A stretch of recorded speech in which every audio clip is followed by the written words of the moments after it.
నమస్తే, welcome to reality check. ప్రస్తుతం మనతో పాటు ఉన్నారు కాంగ్రెస్ సీనియర్ నేత తులసిరెడ్డి గారు. సార్ నమస్తే అండి. నమస్తే అమ్మా. సార్ ఎక్కడున్నారు సార్? చంద్రబాబు నాయుడు గారు, ఏపీ రాష్ట్ర ముఖ్యమంత్రి చంద్రబాబు నాయుడు గారు, ఎలాంటి ఇన్ఫర్మేషన్ లేదు. సాధారణంగా గౌరవనీయులు ముఖ్యమంత్రి వర్యులు పక్క రాష్ట్రానికి వెళ్ళినా లేకపోతే పక్క గల్లీకి వెళ్ళినా మన దగ్గర ప్రోటోకాల్ నియమాలు ఉంటాయి. అండ్ ఎక్కడికి వెళ్తున్నారు, తన స్కెడ్యూల్ ఏంటి, అన్నీ కూడా చాలా క్లియర్గా మనకి మీడియా ముఖంగా తెలియజేస్తూ ఉంటారు.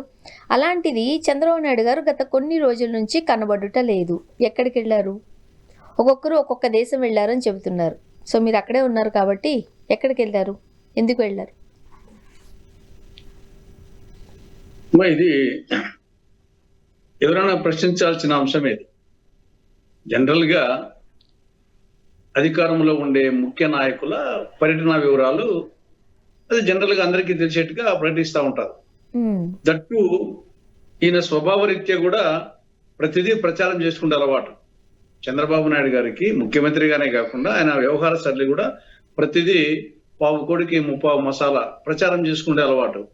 అలాంటిది ప్రోటోకాల్ కూడా పాటించకుండా ఆయన స్వభావ రీత్యానికి వ్యతిరేకంగా మరి ఆయన ఎక్కడ పోయింది, ఏ దేశానికి పోయింది, ఎందుకు పోయింది, అది అధికారపూర్వకంగానా వ్యక్తిగతంగానా తెలియకుండా చేయడం అనేది అనేక అనుమానాలకు తావిస్తా ఉంది. ఇది కాబట్టి ఇది ఆన్సర్ తర్వాతనే ఆన్సర్ చెప్పాల్సిన అవసరం ఉంది ఆయనకు. వచ్చేసి వాళ్ళ పార్టీ వాళ్ళు కానీ ఇప్పటికైనా ప్రజలకు ఆన్సర్ చెప్పాలి. అడుగుతున్నారు కదా ప్రజలు వచ్చేసి. ఆయన కార్యాలయం అన్నా రిలీజ్ చేయాలా, ఆయన పార్టీ నాయకులన్నా చెప్పాలా, లేదా ఆయన వచ్చేసి చెప్పాలి. ఖచ్చితంగా ప్రజలకు ఆ వివరం చెప్పాల్సినటువంటి అవసరం ఉంది. ఒకవేళ వ్యక్తిగతం అయితే కన్నా మినిట్ లేకున్నా కానీ ఏ దేశానికి పోయినాడు అనేది చెప్పాలి కదా. వచ్చేసి ఒకవేళ వ్యక్తిగతంగా పోయినా కానీ ఇంకా అధికారపూర్వకంగా అంటే మినిట్ ప్రోగ్రామ్ వేయాలి. ఎప్పటికైనా కానీ ముఖ్యమంత్రి స్థాయిలో కానీ ప్రధానమంత్రి కానీ మంత్రులు కానీ అధికారపూర్వకంగా ఉన్న పదవులు ఉండే వాళ్ళందరూ అఫీషియల్ ప్రోగ్రామ్ అయితే మినిట్ ప్రోగ్రామ్ వేయాలా. ఒకవేళ వ్యక్తిగతంగానే కానీ అంత డీటెయిల్ కాకుండా కానీ ఎక్కడికి ఏ దేశానికి పోయింది అని అవన్నీ ఇవ్వాలా. ఖచ్చితంగా అనేక అనుమానాలకు ఆస్కారం వచ్చే విధంగా ఈ విషయంలో మాత్రము ముఖ్యమంత్రి చంద్రబాబు నాయుడు గారు ప్రవర్తిస్తున్నారు. అంటే సాధారణంగా ఏ సందర్భాలలో ఎవరికి చెప్పకుండా వెళ్తాం? ఏదైనా ఇబ్బందికరమైన పరిస్థితి వచ్చిందా అంటే ఫ్యామిలీతో కలిపి అందరూ ఎంజాయ్ చేయడానికి, కాస్త సేద తీరడానికి. ఎందుకంటే రాష్ట్ర ముఖ్యమంత్రిగా ఉన్నప్పుడు ఆ స్ట్రెస్ భయంకరంగా ఉంటుంది. అండ్ తెలిసిన విషయమే, ప్రతి దినము ప్రతి మినిట్ కూడా చాలా వాల్యుబుల్గా పరిగెడుతూ పనిచేస్తూ ఉంటారు. కాబట్టి కొన్ని రోజులు రెస్ట్ తీసుకుంటే ఇంకంత మరింత ఉత్సాహంగా వర్క్ చేయగలుగుతారు సాధారణంగా. సో ఒకళ్ళు రెస్ట్ తీసుకోవడానికి వెళ్ళారా, లేకపోతే ఒక ఇబ్బందికరమైన సంఘటన ఏదైనా ఉందా? అసలు అంత ఇబ్బంది ఏమొచ్చింది, అంత బాధ ఏమొచ్చింది, ఎవ్వరికి చెప్పకుండా వెళ్ళిపోవాల్సినంత అవసరం ఏంటి? మీరు చెప్పినట్లు ఒకటి జనరల్ గా విదేశాలకు పోయేది అధికారపూర్వకంగా పోయేది, అది ఒకటి పెట్టుబడుల కోసం ఇంకోటో. రెండవది వచ్చేసి వ్యక్తిగతంగా అయినప్పుడు న్యాచురల్ గా వచ్చేసి ఒకటి ఆర్థిక సంబంధమైన విషయాలు, రెండు ఆరోగ్య సంబంధమైన విషయాలు, మూడవది విశ్రాంతి కోసమనో లేకుంటే కొన్ని ప్లేసెస్ చూసడానికి కోసమనో ఈ విదేశాలకు పోయేది మూడు కారణాలతో పోతారు. అధికారపూర్వకంగా అది ఓకే, అది ఏ దేశానికి అధికారపూర్వకంగా పెట్టుబడుల కోసమనో సంప్రదింపులో ఏదన్నా దానికోసం. వ్యక్తిగతమైనప్పుడు మూడు కారణాలు ఉంటాయి. ఒకటి ఆర్థికంగా, రెండు వచ్చేసి ఆరోగ్యపరంగా, మూడు వచ్చేసి ఏదైనా రెస్ట్ తీసుకునే దానికోసము అన్నట్టుగా. ఇక్కడ దీంట్లో ఏదైనా సరే రెస్ట్ తీసుకొనుకోగలిగితే కన్నా దానికి రహస్యంగా పెట్టాల్సిన అవసరం ఏముంది? ఫలానే స్విట్జర్లాండ్ పోతాను, ఇంకోతాను పోతాను, ఎక్కడికి పోయినప్పుడు వచ్చేసి విదేశాల అమెరికాకు ఇంకోటి వచ్చేసి చెప్పచ్చు, వచ్చేసి ముసుగులో పెట్టాల్సిన అవసరం ఏం లేదు. ఇక ఆరోగ్యపరమైన విషయాలు ఉన్నప్పుడు అంత సీరియస్ గా వచ్చేసి మనకు ఇప్పుడు మన రాష్ట్రం కానీ మన దేశం కానీ హైదరాబాద్ కానీ ఆరోగ్య రీత్యా ఏమి అమెరికా నుండి మన దేశానికి వచ్చే పరిస్థితి ఉంది. దానికోసం వచ్చేసి అక్కడికి పోవాల్సినంత పరిస్థితి లేదు. ఒకవేళ అది ఇక్కడ కొన్నాళ్ళు ఆరోగ్య సంబంధంగా చూపించుకొని ఆ పరిస్థితి లేదు, బాగా ఆరోగ్యంగా ఉన్నారు. తర్వాత మూడవది ఇంకా ఆర్థికంగా అన్నప్పుడు ఇటీవల కాలం మనం చూస్తున్నాం కదా, విదేశీ బ్యాంకుల్లో డబ్బులు దాచుకోవడం అనేది ఇది జనరల్ గా పెద్ద స్థాయిలో జరిగే కార్యక్రమాలు. అటువంటి దాన్ని రహస్యంగా పెట్టాలంటే అదొకటి రహస్యం, మిగతా రహస్యం పెట్టాల్సిన అవసరమే లేదు. మిగతా విషయాలు రహస్యంగా పెట్టాల్సిన అవసరం లేదు, అదొకటే రహస్యం. ఎందుకంటే అది విదేశీ బ్యాంకుల్లో పెట్టాలనుకుంటే అది డెఫినెట్ గా వచ్చేసి వైట్ మనీ ఉండదు, బ్లాక్ మనీ. ఒక ఉండే అవకాశం చెప్తున్నాడు, దానికోసం పోయినా నేను చెప్పడం లేదు. కానీ ఉండే అవకాశం వచ్చేసి ప్రజలు అనుమానాలు వచ్చే ఆస్కారం దాని మీద ఉంటుంది. కాబట్టి క్లారిఫికేషన్ ఇస్తే అది ఆయనకే మంచిది. లేకుంటే ఈ అనుమానం ఎప్పుడు నిరంతరము వేధిస్తానే ఉంటుంది. విమర్శకులు వచ్చేసి ఏదైనా చర్చా వేదికల్లో ఇది పదే పదే ఇప్పుడు అవకాశం వస్తే అప్పుడు దాన్ని ప్రశ్నిస్తారు, దాని సమాధానం రానంత వరకు ప్రశ్నిస్తారు. కాబట్టి దానికి సమాధానం చెప్పడం వాళ్ళకి మంచిది. అండ్ ఏపీలో మరొక వర్గం వారు పలుకుతున్న మాటలు మనం చూసినట్లయితే సాధారణంగా ముఖ్యమంత్రి స్థానంలో ఉన్న వ్యక్తులు ఎక్కడికి బయటికి వెళ్ళినా సరే గవర్నమెంట్ సొమ్మునే వాడుతూ ఉంటారు. సో ఇప్పుడు గవర్నమెంట్ సొమ్ము తీసుకుని ఎక్కడ ఎంజాయ్ చేయడానికి వెళ్ళారు, ఇదంతా వృధా చేస్తున్నట్టే కదా మనీ అంతా అనేది కూడా కొంతమంది మాట్లాడుతున్నారు. మీరేమంటారు? అదే మరి అధికారపూర్వకంగా పోయినాడా వ్యక్తిగతంగా పోయినాడా? అధికారపూర్వకంగా పోతే ప్రోటోకాల్ గవర్నమెంట్ మనీ ఉంటుంది. వ్యక్తిగతంగా అయినప్పుడు డెఫినెట్ గా వచ్చేసి సొంతంగా పెట్టుకోవాలా. మరి ఆయన వచ్చేసి ప్రభుత్వ డబ్బుతో పోయినాడా? ముందు ఆయన పర్యటన పోయిందే తెలియనప్పుడు ఇంకా మనం అది ప్రభుత్వ డబ్బుతో పోయినాడా వ్యక్తిగతంగా అనే దానికి మనకు చెప్పేదానికి కూడా కనీసం ఇంట్లో వాళ్ళకైనా చెప్పెళ్ళారా అనేది కూడా మనం వింటున్నాం. కనీసం ఇంట్లో వాళ్ళకైనా చెప్పెళ్ళున్నారా? ఎందుకంటే వాళ్ళు కూడా ఎవరు స్పందించట్లేదు, మాట్లాడట్లేదు. వాళ్ళు కూడా పోయినారా, వాళ్ళు ఇక్కడ ఉన్నారా, అది కూడా అర్థం కాలేదు కదా. అందరు కలిసిపోయారా, లేకుంటే ఆయన ఒకటే పోయినాడా? ఆయన ఒకటే పోయినట్టు ఏం లేదు, కుటుంబ సభ్యులు కూడా పోయినట్టు ఉంది. మరి కాబట్టి అంత గండికోట రహస్యం ఉన్నట్టుంది, మిస్టరీ ఉన్నట్టుంది మొత్తం మీద. అంటే సాధారణంగా ముఖ్యమంత్రి స్థానంలో ఉండి ఒక్క గంట కనిపించకపోతేనే ముఖ్యమంత్రి గారు రాష్ట్రం అంతా ఒకలాంటి ఇబ్బందికరమైన పరిస్థితులు వస్తాయి. అలాంటిది ఇంత గప్చుప్గా ఎవరికి చెప్పకుండా సీక్రెట్గా వెళ్ళేసరికి మీరు అన్నట్టు రకరకాల ఊహాగానాలు ఏమై ఉంటుందా ఇలా రకరకాలుగా. ఒకవేళ రాష్ట్ర ప్రయోజనాల కోసమే వెళ్ళుండుంటే చెప్పి వెళ్ళి ఉండేవారేమో. ఏదానికైనా చెప్పిపోవాల్సిందే కదమ్మా. ముఖ్యమంత్రి హోదాగా వ్యక్తిగతంగానే చెప్పాల్సిందే, తర్వాత అఫీషియల్ చెప్పాల్సిందే. అఫీషియల్ అయితే మినిట్ టు మినిట్ చెప్పాలా. వ్యక్తిగత అయినప్పుడు మినిట్ టు మినిట్ చెప్పాల్సిన అవసరం లేకుండా పలానా కంట్రీకి పలానా పర్పస్ కోసం పలానా కోసం అంటే సరిపోతుంది, పలానా రోజు వస్తారని చెప్పేసి ఏమి చెప్పకుండా ఉండడం అనేది అది ఏమాత్రం కరెక్ట్ కాదు. రెండవది ఆయన స్వభావానికి కూడా విరుద్ధం. అది ఆయన స్వభావం ప్రతిదీ కూడా ప్రచారం చేసుకుంటాడు. పలానా చోటు దిగాడు, పలానా వచ్చి వెనకం చేశారు, పలానాలు కండువ వేశారు, పలానాలు నినాదాలు ఇచ్చారు. ఇవన్నీ వచ్చేసి ఆయన సీరియల్ గా చెప్పే అలవాటు ఆయనకు. వాళ్ళ అనుకూలమైన మీడియాకైనా చెప్తారు. అంటే అది కూడా చెప్పుకుంటున్నారంటే ఇది ఆలోచించాల్సిన విషయం, ఆలోచించాల్సిందే. అండ్ నెక్స్ట్ సార్, ఇప్పుడు 2026 న్యూ ఇయర్లోకి అడుగు పెట్టాం. ఓకే, ప్రతి మనిషికి రకరకాల ఆశలు ఉంటాయి. ఈ సంవత్సరం నేను ఇలా చేయాలి, అలా చేయాలి. అలానే ప్రతి రాష్ట్రానికి కూడా కొన్ని గోల్స్ పెట్టుకుంటూ ఉంటారు. ఓకే, బట్ ఏపీ పరిస్థితి మనం చూసినట్లయితే ఇయర్లోకి అడుగు పెడుతూ ఉండగానే ఆర్బీఐ దగ్గరికి 17,500 కోట్లకు అప్పుకి వెళుతున్నారు, ఇండెంట్ పెట్టారు. ఇది మనం వింటూ ఉన్నాం. ఏం చెప్తారు? ఇప్పుడు ప్రతి మంగళవారము రిజర్వ్ బ్యాంక్ దగ్గరికి పోవడం అనేది గత గవర్నమెంట్ కానీ ఈ గవర్నమెంట్ కానీ అది సెక్యూరిటీ బాండ్స్ వేలం అనేది ఎవరి ట్యూస్డే పోవడం అనేది ఒక పరిపాటి అయిపోయింది. కానీ ఏది ఏమైనా FRBM యాక్ట్ పరిధిలోనే అప్పు తీసుకోవాలి. Fiscal responsibility and budget management అని చెప్పేసి అప్పుడు యూపీఏ గవర్నమెంట్ ఉన్నప్పుడే రాష్ట్ర ప్రభుత్వాలు విచ్చలవిడిగా అప్పు చేయకూడదు అని చెప్పేసి దానికి ఒక కండిషన్స్ పెట్టి ఇది మొత్తము సంవత్సరానికి ఉన్న బడ్జెట్ లో ఇంతకన్నా ఎక్కువ ఇంతకన్నా చేయకూడదు. ఇప్పుడు ప్రతి మంగళవారము రిజర్వ్ బ్యాంక్ దగ్గరికి అప్పుకు పోవడం అనేది గత జగన్ ప్రభుత్వం నుండి అది కంటిన్యూ అవుతుంది. ఆ యొక్క సాంప్రదాయాన్ని వీళ్ళు కూడా పాటిస్తున్నారు.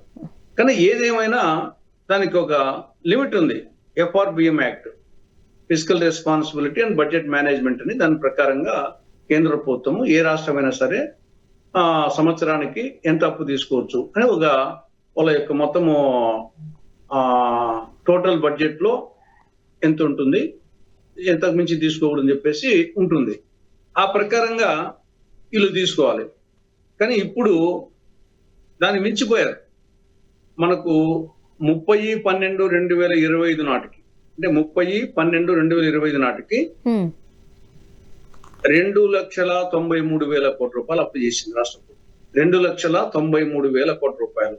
దీంట్లో రిజర్వ్ బ్యాంక్ ద్వారా బడ్జెట్ అప్పు 1,65,637 కోట్లు, కార్పొరేషన్లకు గ్యారంటీ ఇచ్చి 80,245 కోట్లు, రాజధాని కోసము ఇంతవరకు తెచ్చింది 43,387 కోట్లు. మొత్తము 2,93,000 కోట్ల రూపాయలు అప్పు చేసింది కేవలము ఈ యొక్క 18 నెలల కాలంలో. కాబట్టి ఇది అబ్నార్మల్. ఇంతవరకు ఏ రాష్ట్ర ప్రభుత్వం కూడా దేశంలో ఇంత తక్కువ టైంలో ఇంత ఎక్కువ అప్పు చేయలేదు. కాబట్టి ఇది అబ్నార్మల్ గా రాష్ట్రాన్ని అప్పులు కుప్ప చేస్తా ఉంది. దీన్ని మరి సెంట్రల్ గవర్నమెంట్ ఖచ్చితంగా అడగాల. ఏదో అనుకూలమైన ప్రభుత్వం అని చెప్పేసి అప్పు తెచ్చుకోవడానికి పర్మిషన్ ఇస్తా ఉంటే ఈ విధంగా సెంట్రల్ గవర్నమెంట్, ఫైనల్ గా అది రాష్ట్ర ప్రభుత్వం రాష్ట్ర ప్రజలందరి మీద బడ్డన్ పడుతుంది. సార్ లాస్ట్ డిసెంబర్ లోనే 6,500 కోట్లకు గాను ఇండెంట్ పెట్టారు. ఇప్పుడు మళ్ళీ ఒక్క నెల కూడా కాలేదు, 17,500 కోట్లకు పెట్టారు ఇండెంట్. ఎందుకు సార్ ఇంత అప్పు చేయాల్సిన పరిస్థితి ఏంటి ఏపీ రాష్ట్రానికి?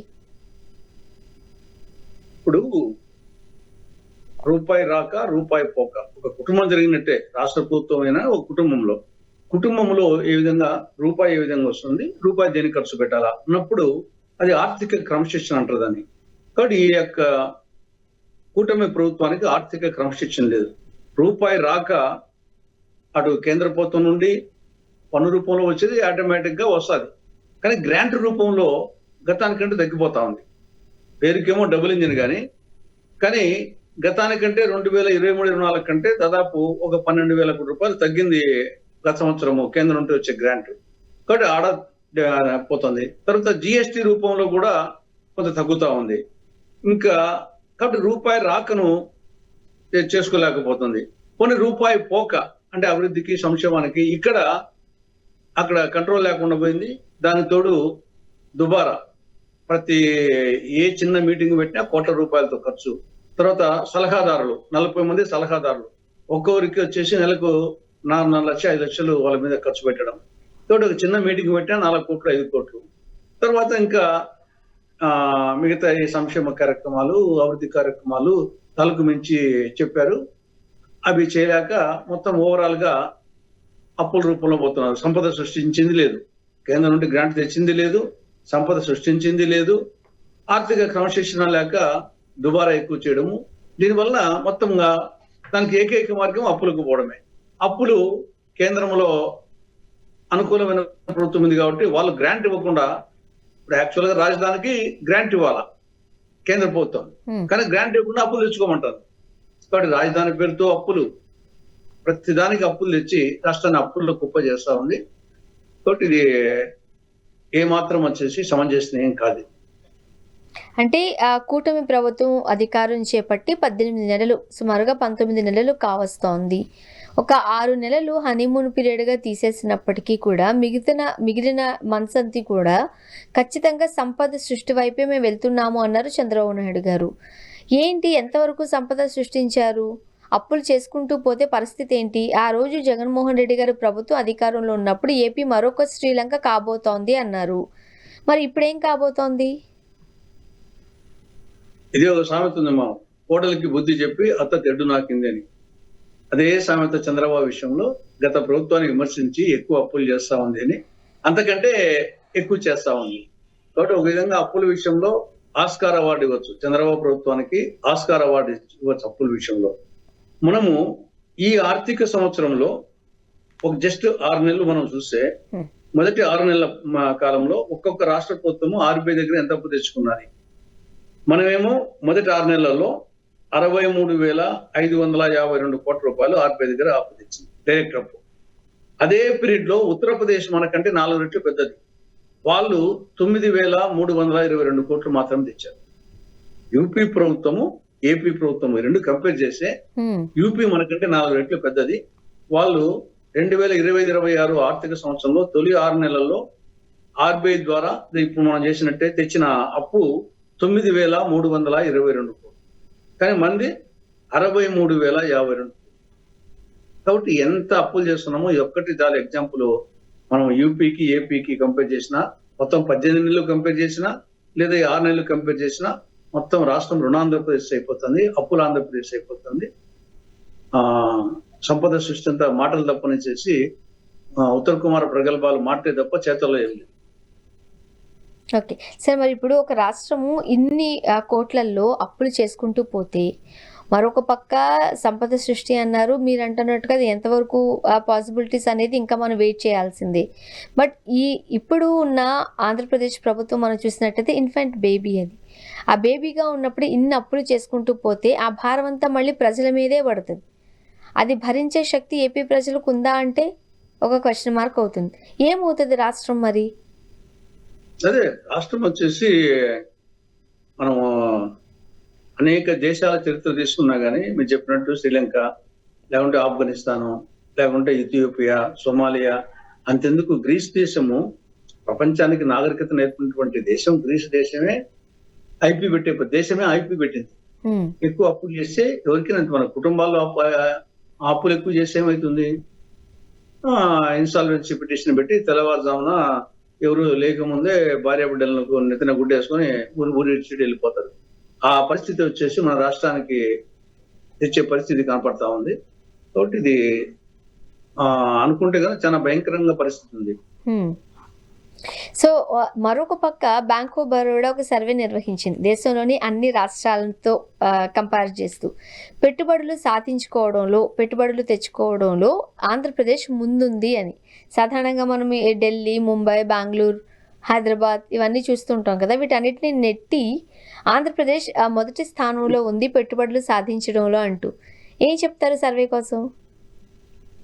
ఇది ప్రతిపాదిత పెట్టుబడులు ఆడ ఆ వర్డింగ్ ఇంపార్టెంట్. ఇప్పుడు బరోడా బ్యాంక్ సర్వే నివేదిక ప్రకారంగా ఈ యొక్క ఫోర్బ్స్ ఇండియా వాళ్ళు ఒక కథనం రాశారు. ఇక్కడ ప్రతిపాదిత పెట్టుబడులు, అది యాక్చువల్ పెట్టుబడులు కాదు, ప్రతిపాదిత ప్రపోజ్ అంటానే వచ్చేసి నేను కూడా వచ్చేసి నాకు 100కి 99 మార్కులు వస్తాయని అనుకుంటాను. వస్తాయి కదా. కాబట్టి ఇక్కడ ఆ ఫండమెంటల్ అక్కడ వర్డింగ్ కానీ ఉంది, ప్రతిపాదిత పెట్టుబడులు. అవి వచ్చినప్పుడు మనము అప్రిషియేట్ చేయొచ్చు, కానీ ప్రతిపాదిత దశలోనే దాన్ని మనం అడుగుతా అంటే పెడతామంటారు అంతే. ఆ టైపు ఇవి. ఆ విధంగా ఏపీ వాళ్ళు చెప్పడం నివేదిక ప్రకారంగా మొత్తము ఏది 2025-26 తొలి 9 నెలల్లో 2026 9 నెలల్లో ప్రతిపాదిత పెట్టుబడులు ఆంధ్రప్రదేశ్ కు 25.3%, సెకండ్ ప్లేస్ లో ఒడిశా 13.1%, థర్డ్ ప్లేస్ లో మహారాష్ట్ర 12.8%, ఫోర్త్ ప్లేస్ లో తెలంగాణ 9.5%. ఇది ప్రతిపాదిత మళ్ళీ వచ్చే ప్రపోజల్ అంతే. ఇది నాట్ యాక్చువల్ పెట్టుబడి కాదు, యాక్చువల్స్ కాదు, ఏంటి ప్రపోజల్స్ ఇవి. దానికి వీళ్ళు చెప్తే కదా, పావు కోడికి ముప్పావు మసాలా చేసుకోవడము కూటమికి, ఎస్పెషల్ టీడీపీకి వాళ్ళకి అలవాటు. కాబట్టి దాన్ని కూడా వచ్చేసి ఏదో ఆల్రెడీ పెట్టుబడులు వచ్చినట్టు వాళ్ళందరూ మొత్తం ఎంత 26.60 లక్షల కోట్ల పెట్టుబడులు దేశానికంతా వచ్చినట్టు ఈ ప్రతిపాదనలు ఎప్పుడుగా 26.60 లక్షల కోట్లు. మనం యాక్చువల్స్ తీసుకుంటే ఎఫ్డిఐస్, ఇది పెట్టుబడులు అయినప్పుడు అది స్వదేశీ, స్వరాష్ట్ర అన్ని కావచ్చు. ఈ యొక్క ఎఫ్డిఐలు తీసుకుంటే యాక్చువల్స్ 2019 అక్టోబర్ నుండి 2025 మార్చి వరకు, అంటే జగన్ పీరియడ్ ప్లస్ ఈ గవర్నమెంట్ పీరియడ్, దేశానికంతా వచ్చింది 22.05 లక్షల కోట్లు. దేశానికంతా 5 సంవత్సరాల పీరియడ్ లో యాక్చువల్ ఎఫ్డిఐలు వచ్చింది 22.08 లక్షల కోట్లు. దాంట్లో ఆంధ్రప్రదేశ్ కు వచ్చింది 0.09 లక్షల కోట్లు. ఇవి యాక్చువల్స్ గత 5 సంవత్సరాలు, అంటే 2019 అక్టోబర్ నుండి 2025 మార్చి వరకు. అటు జగన్మోహన్ రెడ్డి 5 నెలల పీరియడ్ ప్లస్ చంద్రబాబు నాయుడు ఒక 9 నెలల పీరియడ్ తీసుకుంటే దేశానికంతా వచ్చింది 22.08 లక్షలు. కానీ ఇక్కడ 25-26కు తొలి 9 నెలల్లోనే 26.60 లక్షల కోట్లు అంట. అంటే దానికి దీనికి తేడా అంటే అవి యాక్చువల్స్, ఇవి ప్రపోజల్స్. కానీ ప్రపోజల్స్ పెట్టుకొని వీళ్ళు గత 5 సంవత్సరాలు వచ్చినట్టు దానికంటే 9 నెలలు ఎక్కువ వచ్చిందంట దేశానికి. కాబట్టి ఇదంతా వస్తున్నప్పుడు సంతోషపడదాం. ఇక్కడ దానికి టీడీ పాలు చెప్పడం ఏమి, ఎస్పెషల్ లోకేష్ మా వేగవంతమైన నిర్ణయాలు, స్పీడ్ ఆఫ్ బిజినెస్, స్థిరమైన విధానాలు, కనెక్టివిటీ, స్నేహపూర్వక విధానాలు, నిరంతరం వాళ్ళతో సంప్రదింపులు, ఇవన్నీ చేశాం కాబట్టి ఇది జరిగింది. ఈ రంగాలు మెయిన్ గా పోర్ట్లు, industrial corridors, logistics, renewal energy, manufacturing, electronics, data centres దీంట్లో ఎక్కువ వచ్చినాయి. కాబట్టి ఇది ఓవరాల్ గా వీళ్ళు చెప్పడం. కానీ ప్రస్తుతానికి నేను మరి ఒక్కసారి చెప్తాను, ఇవి ప్రపోజల్స్ మాత్రమే, ఇవి యాక్చువల్స్ కాదు. సార్, అండ్ ఉపాధి హామీ పథకం నుంచి గాంధీ గారి పేరు తీసేయడం వెనుక ఈ పథకాన్ని నీరుగార్చే ఉద్దేశంతోనే కేంద్ర ప్రభుత్వం ఉంది అని కాంగ్రెస్ చెబుతున్న నేపథ్యంలో పోరుబాటగా అనంతపూర్ జిల్లాకి రాబోతున్నారు సోనియా గాంధీ గారు, ఖర్గే గారు. ఏం చెప్తారు మీరు? మా ఉపాధి హామీ పథకం అనేది ఇది పల్లె ప్రజల పాశుపతాస్త్రం. పల్లె ప్రజల పాశుపతాస్త్రం. ఇది మెయిన్ గా వచ్చేసి వలసలు నివారించే గ్రామీణ ప్రాంతాల నుండి వలసలు నివారించి ఉపాధి లేక వేరే నగరాలకు, దూర ప్రాంతాలకు పోయి కుటుంబాలకు దూరంగా ఉండి ఈ విధంగా జరగకుండా ఉండాలా, అక్కడనే ఉపాధి కల్పించాలనే ఉద్దేశంతో వలసల నివారణ కోసం వాళ్ళకు ఉపాధి కల్పించేది. ఇది యాక్చువల్ గా యూపీఏ ప్రభుత్వము చేసినటువంటి అనేక చారిత్రాత్మక విప్లవాత్మకటువంటి నిర్ణయాలలో, పాలసీల్లో ఇది ఒకటి. ఏ విధంగా విద్యా హక్కు చట్టము, ఆహార భత్తా చట్టము, సమాచార హక్కు చట్టంతో ఇది జాతీయ గ్రామీణ ఉపాధి హామీ పథకం, ఇది కూడా చట్ట రూపంలో. ఇక్కడ ఇది 2005లో ఇది యాక్చువల్ గా రూపకల్పన జరిగింది. మహాత్మా గాంధీ పేరు పెట్టింది 2009లో. ఎందుకంటే మహాత్మా గాంధీ గ్రామ స్వరాజ్యం ఆయన కళ్ళగన్నది. గ్రామ స్వరాజ్యం, దేశ స్వరాజ్యంతో పాటు గ్రామ స్వరాజ్యం కళ్ళగన్నాడు. గ్రామ స్వరాజ్య సాధనలో ఉపాధి హామీ పథకం ప్రధానమైన పాత్ర వహిస్తా ఉంది. కాబట్టి దీనికి మహాత్మా గాంధీ జాతీయ గ్రామీణ ఉపాధి హామీ పథకం పేరు పెట్టడం జరిగింది. ఇది యాక్చువల్ గా దీనికి నేపథ్యం కూడా అనంతపురంలో 2005-06 ఆ ప్రాంతంలో విపరీతమైన కరువు వచ్చేసి వలసలు పోయేవాళ్ళు.